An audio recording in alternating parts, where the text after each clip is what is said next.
I'm John Banther, and this is Classical Breakdown. From Classical WETA in Washington, we take you behind the music. In this episode, I'm joined by Classical WETA's Bill Bukowski, and we're talking all about Johann Sebastian Bach's Christmas Oratorio. Maybe you're like me and are pretty unfamiliar with this work, but don't worry. Bill takes us through everything we need to know and listen for in this masterpiece that you are guaranteed to love. From how it was originally performed, expected audience participation, and how Bach repurposed old music. Plus, stay with us to the end as we answer listener mail and give you a classical breakdown challenge. I think you are the perfect person, Bill, to talk about Bach's Christmas Oratorio because, and I hope I'm not putting words in your mouth, this is one of your favorite pieces, isn't it? Not just one of my favorite pieces, it's one of my favorite Christmas pieces. For me, it's a Christmas tradition. I get out my recording of the Christmas Oratorio, and I've loved this work for a long, long time. And that's good because before we started talking about this, I knew very little about this work. I've heard bits and pieces here and there, and it sounded nice, but I didn't try to understand or really dig into what's going on or go deeper. I thought the parts I heard were nice, but they were a little bit similar. And of course, I was wrong. Something I've been before, I've been told. Well, John, you've come to the right person. Perfect. So if you haven't heard this before, or you're like me and you just heard small parts here and there, stay with us as there is a lot to love and discover in this work. And we have a kind of challenge at the end, too. Okay, Bill, let's first define some of the terms so that we're all on the same page, myself included. What is an oratorio? Well, an oratorio is essentially a narrative work that's meant for the concert hall that involves recitatives and arias and choruses, usually to tell a story. Handel made a lot of oratorios in his career when he was not allowed to do opera anymore, and he just jumped into the oratorio movement, and he gave us some of the best ones in the repertoire. Johann Sebastian Bach did several. As you would guess with Bach, the Good Lutheran, all of them are involving some religious event or celebration. And the oratorio, it's made up of 6 parts or cantatas. Now, what exactly is a cantata? Well, this is also something, too, to point out, because I mentioned Handel earlier. Bach's Christmas Oratorio isn't structured like Handel's oratorios. It's essentially 6 separate cantatas that Bach wrote for the Christmas season of 1733, 1734, when he was in Leipzig. He'd been in Leipzig for a number of years, and he wrote a different cantata for 6 days that celebrate the Christmastide in Leipzig, but he published them all together as a Christmas Oratorio.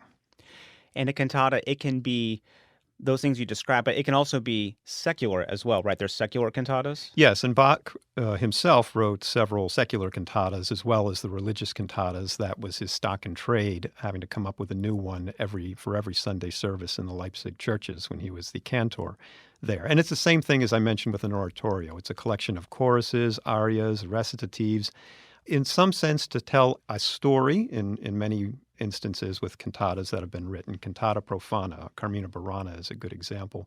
Or in the case of Bach, it's to impart a theological lesson for the congregations in Leipzig. So an oratorio, a large dramatic work, a concert work, not an opera with a stage and costumes and things like that. This one, it's made up of these separate cantatas. Now, how would the original audience have heard this? This would not have been in like a concert hall with tickets to sell, would it? No, these were the original presentation of what we now know as Bach's Christmas Oratorio was given over 6 days in the Christmastide of the years I mentioned, 33 to 34 in the 1700s. Part 1 for the first day of Christmas, Part 2 for the second day of Christmas, the day right after, Part 3 for the third day of Christmas. Then Part 4 was for what we now call the Feast of the Holy Family. It would have been the Feast of the Presentation. Part 5, the first Sunday in the New Year. And finally, Part 6, the Feast of Epiphany, which celebrates the coming of the Magi to Bethlehem. And this is in contrast to how we hear it today, isn't it? Which is typically in a concert hall, not in this. I think it's pretty rare, right, for this to be performed in this traditional way over the Christmas season between Christmas and Epiphany. Yeah, not so much anymore. Generally, it's presented as a single performance, all 6 cantatas together as in Bach's autograph score, how he assembled them. And typically in a concert hall. This is a much bigger tradition in Europe than it is over here, although here in Washington, we're blessed to have the Washington Bach Consort, which has begun a new tradition of doing the Christmas Oratorio every December. Oh, I love that. So Bach, writing this in 1733, he was in Leipzig, and this was a post where it saw him writing an extraordinary amount of music, especially cantatas, a new one every week for a while that resulted in hundreds. And Yeah, imagine that. and that's the thing. How did Bach pull that off with, one, the amount of children he had, chaos around the house, chaos around his life as a musician, pulling this all together? How does he write all this? And in part, he was like many other Baroque composers in that he was able to reuse or recycle some older material. Some material we know about, some has actually been lost. Sometimes it's from a secular work. Sometimes it's just a fragment like a melody. Sometimes it's lifted almost just verbatim from another work, but with different lyrics. And I have just a fun example here of how he did this in practice with this oratorio. Here is part of a chorus from a cantata he wrote about Hercules a few years before. And then after that, part of a chorus that we find in this oratorio. I think they sound pretty similar.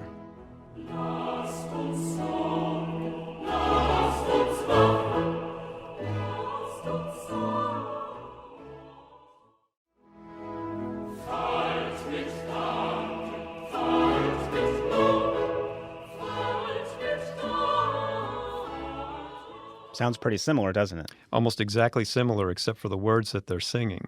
Yes, the words are changed. That's what he was able to do. And I thought, I want to have a little fun with this. How exactly the same is the music and the notes here? So I put together a little example of basically switching back and forth one cantata to the next to see how seamlessly it can all fit together.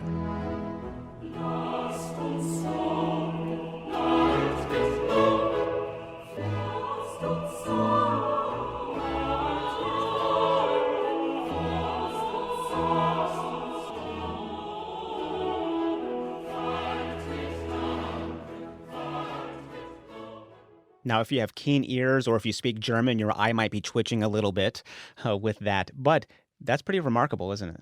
It is, and it wasn't uncommon in Bach's day. It was something that is called parody, where you borrow something from a previous work and you reuse it. In Bach's case, in 1733, in his job at Leipzig, let's just say the bloom was off the rose.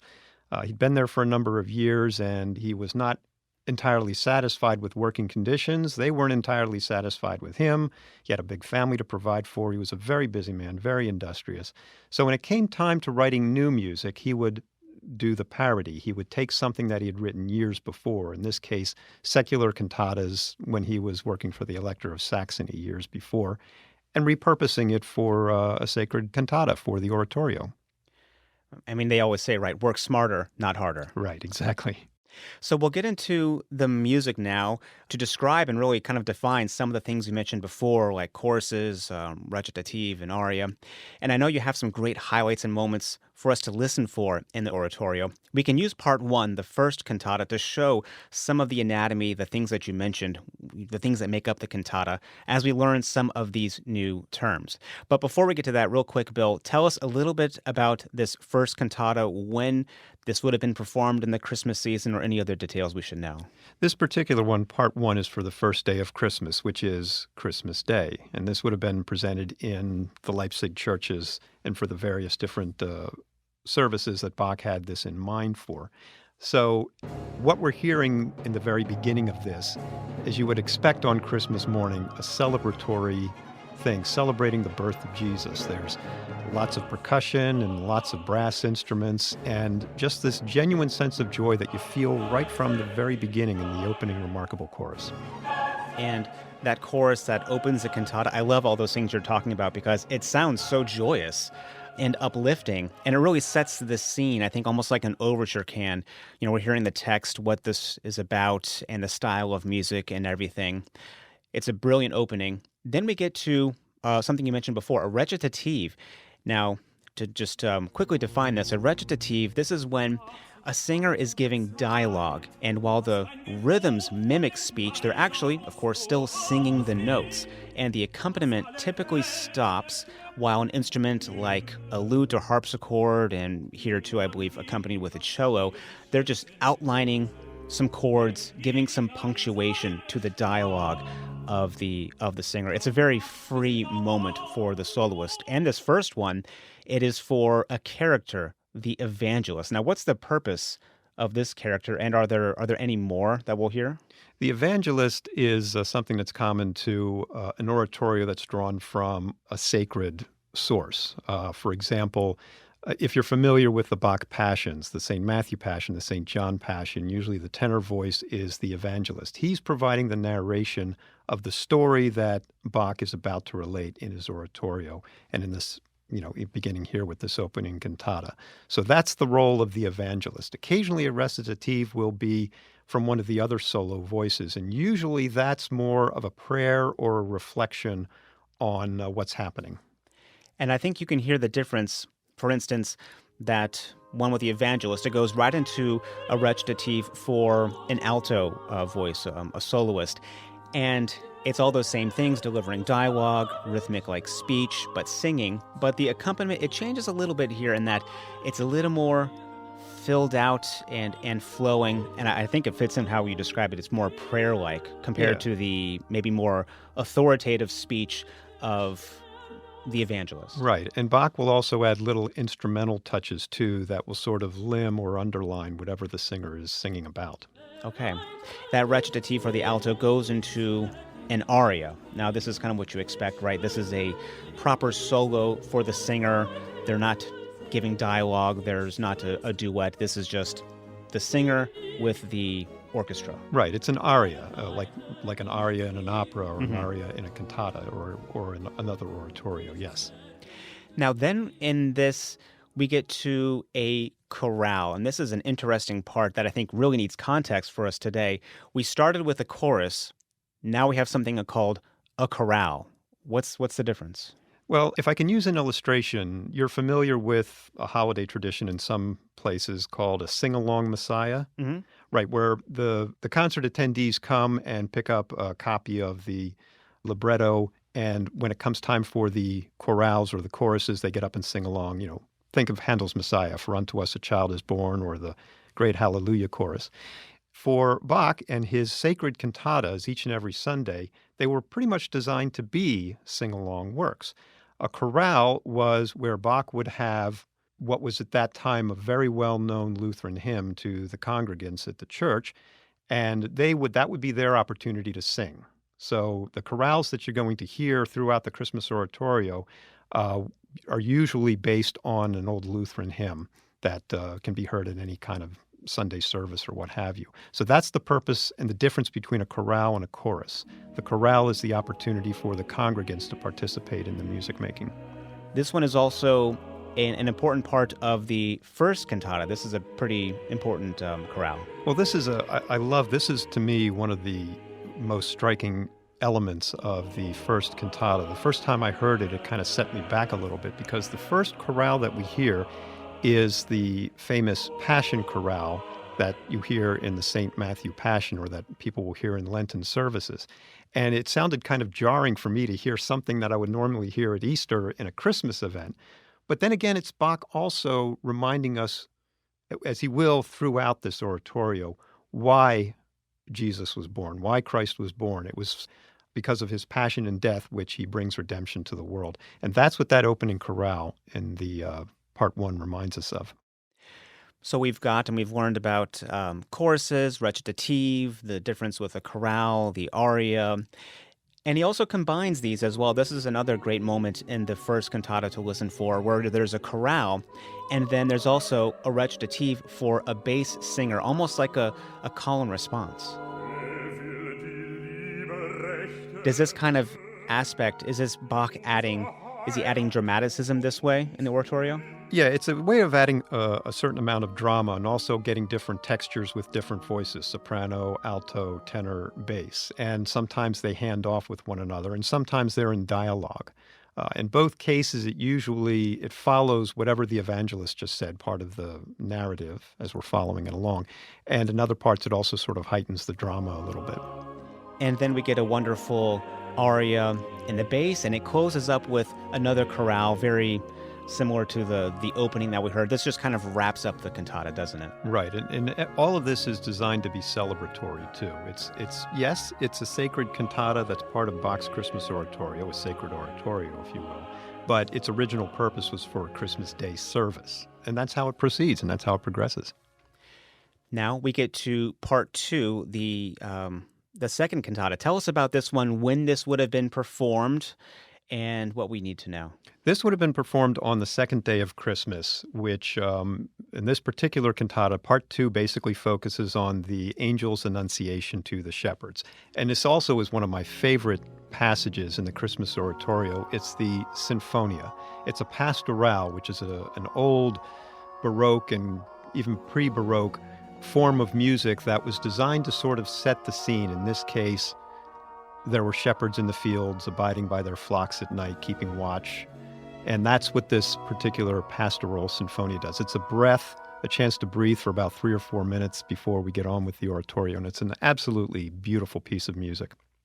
I really enjoyed listening to it and reading from what you were telling me before about this pastoral aspect. It doesn't have this droning sound necessarily that you find in some other works that have this pastoral section, but he uses in a clever way, I think, reed instruments like oboe, especially in a little bit, not the low register, but the middle low register, to create this the same sound, and it creates that very pastoral feeling. It still has that sort of drone that you need for a pastoral.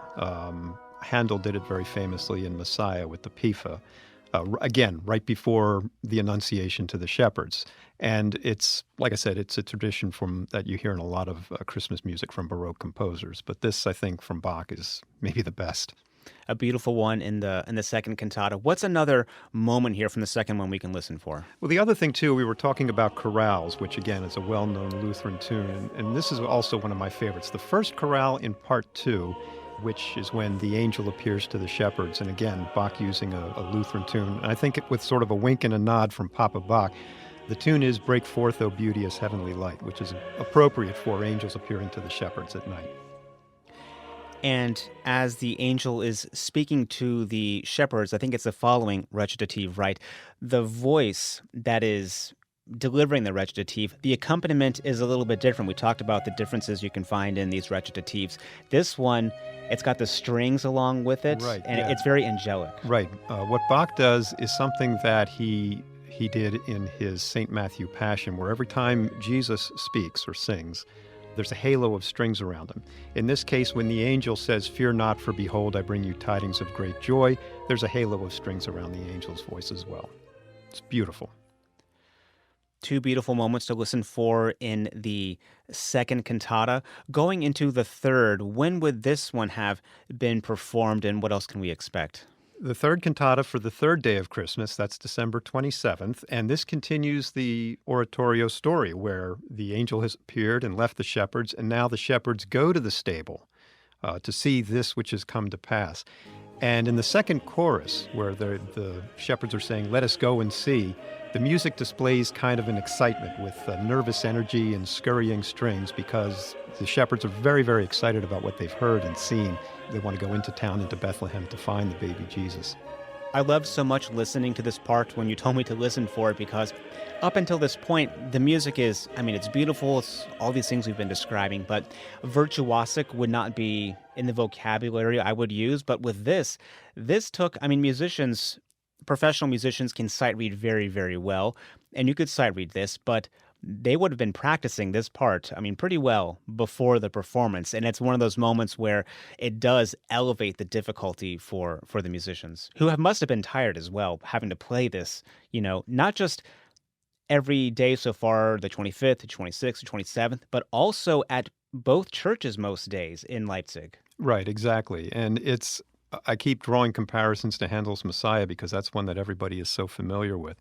But it operates the same way. And both composers were really, really good at using voices and music to decorate the drama and as it was unfolding with different voices and different musical techniques. And Bach, of course, is a master here. I like that word decorate, because it is kind of like looking at each cantata, a scene in a painting, And you're seeing all these things he does, like adding strings for this halo sound, the way he accompanies the recitatives. It's like all these details in the painting that kind of come out like a relief. I never thought about it. That's an excellent comparison, John. Oh, there you go. Now, part 4. When does this one happen? Is it the 28th? Part 4 is a few days later. This is the cantata for the New Year, which was called The Naming of Jesus. In old days, it was called the Feast of the Circumcision. Now they would say the Feast of the Presentation.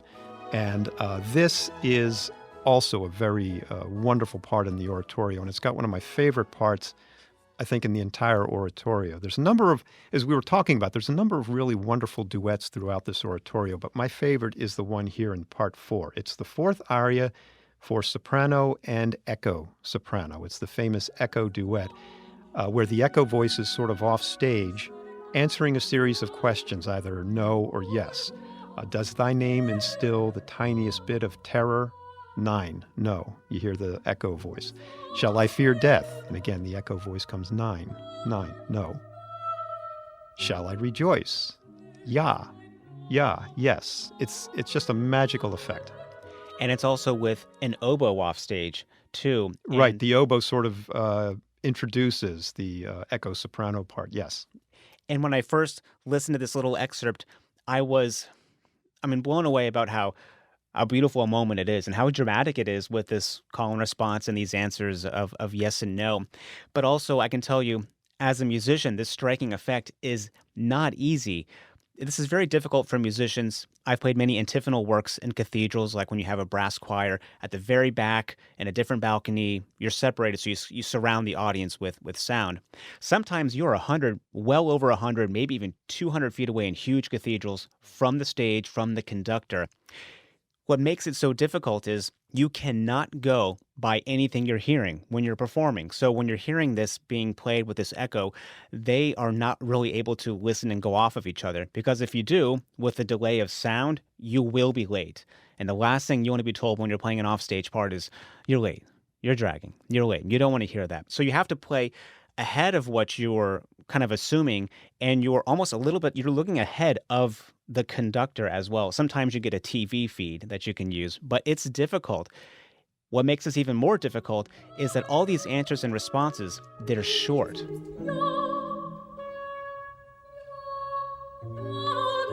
Oftentimes when you're having like an antiphonal part in a requiem, for instance, off the back of a hall, you come in and you're playing for a long phrase, 16 bars or more.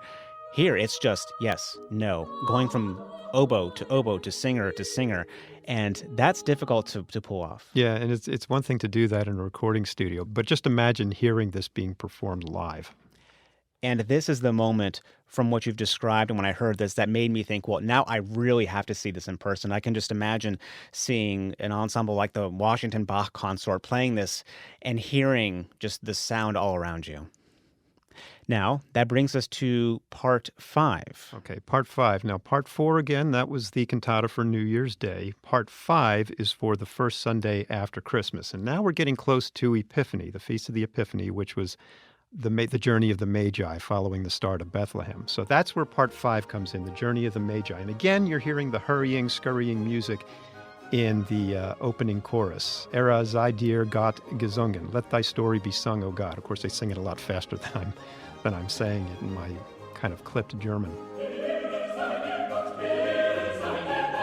Once again, it's a New Year sentiment, bringing light into darkness and also introducing the bad guy, the baddie in this whole drama, and that's King Herod, whose recitatives and arias, where they bring his character in, they bring in some more ominous music here. But Bach's message is, he doesn't dwell too much in the darkness, because his message is why fear? Christ is here. It's the best message of Christmas, light into darkness. I love thinking about little moments in history when things happened, what people thought or how they felt when they saw something. You know, there had to be people in the congregation who were maybe sort of singing along in the chorales, like, okay, I'm tired. This is the 1700s. They've probably got up very early. There's a lot of farm and animals to work. So, but you have to remember, these are good Lutherans. You go to church, you go to service God and your work, and this was all part of the deal. But Christmas was a time for celebration. It's just the idea of someone seeing this incredible work and just thinking, okay, time to go home. Well, that brings us to part 6, the Feast of Epiphany, and this would be, I imagine, on Epiphany. Right, exactly. This is the Feast of the Epiphany. This part of the oratorio is the adoration of the Magi. And the opening chorus reminds us of the opening chorus from part 1. It's full of great marching pomp, brass, and percussion. So, it's a celebratory thing, because the Feast of the Epiphany is the biggest celebration as the feast day of Christmas, too. So, again, you're going to need suitable music for this. When he brings the trumpets back in, I know Bach writes some difficult music. We heard some of that more virtuosic music earlier on. The parts he's writing for the brass, these trumpets, which would have been, remember, natural trumpets, which we've talked about a little bit in the past, where you look at a trumpet today, it's got all these valves on it that make it easier to play in tune all the notes that you want. Back in the day, they did not have that. Natural trumpets where you're just using your lips, no valves, or maybe some holes your fingers would cover and uncover. There's some very difficult writing for them there, especially thinking this brings back all the feelings I get from the first cantata, which is just this celebration. And of course, the bringing back the timpani, the trumpets really adds to that. Exactly. And as anybody that plays a trumpet can tell you, Bach wrote some incredibly challenging music for that instrument. The first chorale is also another magical part of part 6. The chorale is I Stand Beside Thy Manger, O Jesuline, or Little Baby Jesus. This is the quietest chorale, I think, in the entire work, and it's perfect for the Magi finally arriving at the stable in Bethlehem and seeing the infant Jesus, which they've traveled so far to see. The music just sort of quiets down in wonder. It's another magical moment.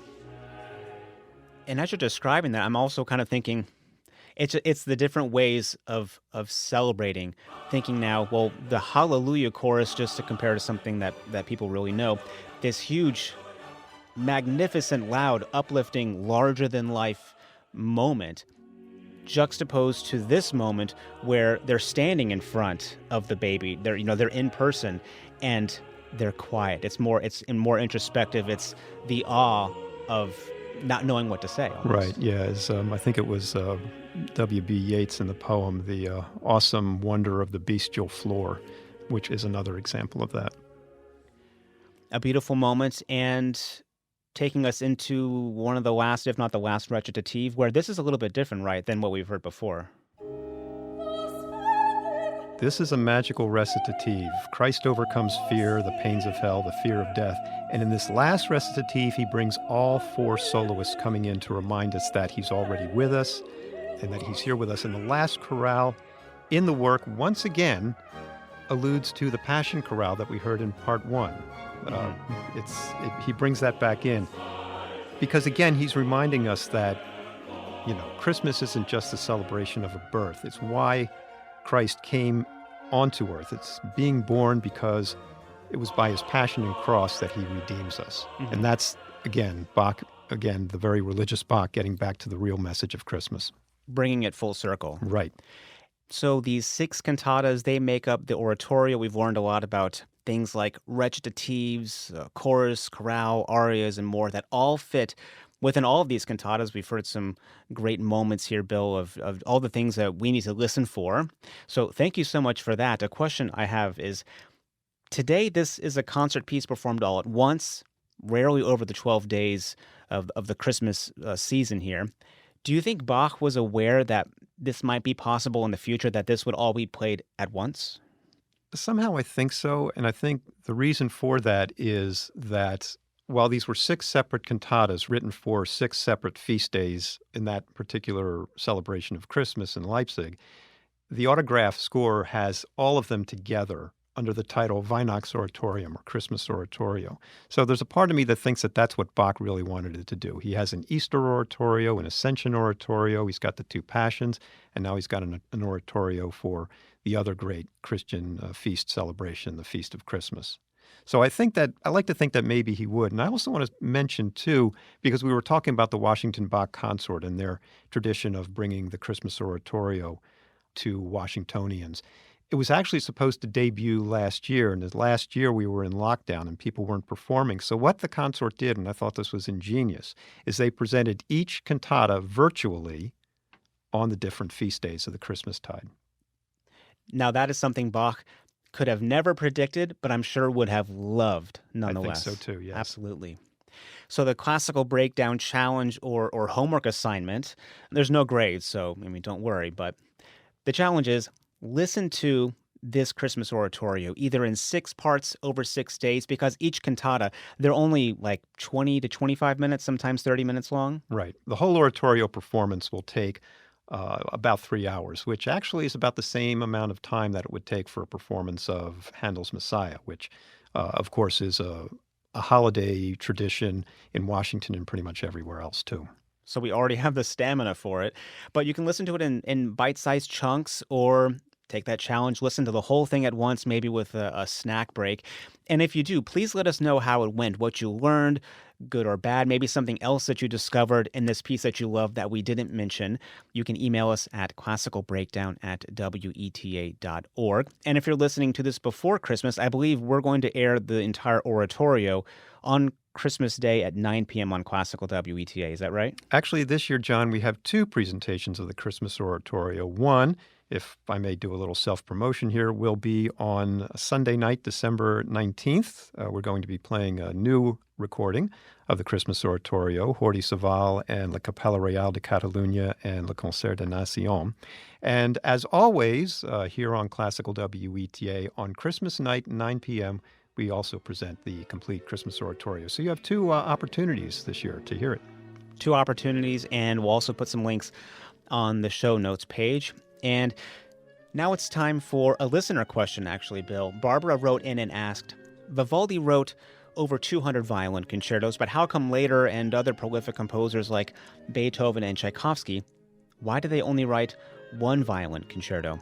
And I think the answer, it kind of falls into what we were talking about before with Baroque composers needing to write a lot of new material, because these weren't concerts that you would just go to on the weekend for a Kennedy Center performance. These were sacred or religious or for the royal court, and that emphasis was on new music. So there's a quantity of music compared to composers like Beethoven and Tchaikovsky, who are writing these big statement pieces that would be performed, that people would buy tickets for, and would be something that would have a lasting legacy. Not that Vivaldi's concertos don't have a lasting legacy, but there's a difference in expectation. And a difference in purpose, too. All of this was written back before the time of recorded music, and especially back during the time of Bach and Vivaldi, it wasn't expected that you would hear a piece performed again.